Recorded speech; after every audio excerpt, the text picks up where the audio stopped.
This happened about 3 years ago when I was still in college. It was late at night and I was studying in my room with my laptop open in front of me. From where I was seated, I had a clear view of the drawing room. The room wasn't completely dark, but dimly lit by a nearby lamp. As I was focused on my screen, I suddenly felt an eerie sensation, like someone was watching me. Instinctively, I looked up, and what I saw sent a chill down my spine. Standing in the drawing room near the curtains was a figure, completely black, faceless, just a massive blob of darkness. It was staring directly at me.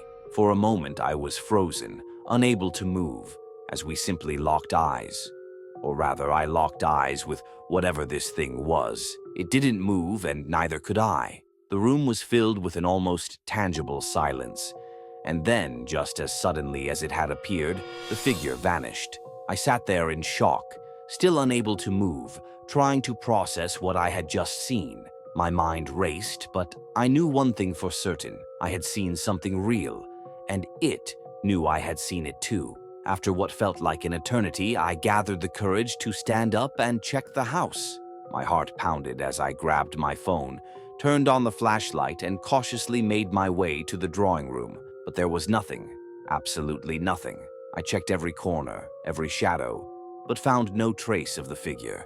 I didn't want to disturb my mother, who was sleeping peacefully in her room, so I continued to search the rest of the house. But again, there was nothing out of the ordinary. I returned to my room and sat back down in front of my laptop, but the sense of unease lingered throughout the night. Despite the fear, there was something strangely fascinating about the encounter. I couldn't shake the feeling that whatever it was, it didn't mean me harm. It was more like it was observing me. At that time, my father was living separately, stationed in another state due to his job. Months later, when he visited us, he mentioned something that sent shivers down my spine. He told us that he had seen a shadowy figure in his house as well. When I asked him the date and time of his encounter, it turned out to be around the same period when I had my own experience. This bizarre coincidence left me wondering if it was the spirit of a deceased relative visiting us, or if it was something far more unsettling.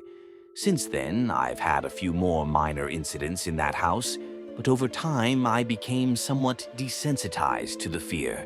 Whatever it was, it made me question the nature of reality, leaving me both curious and cautious.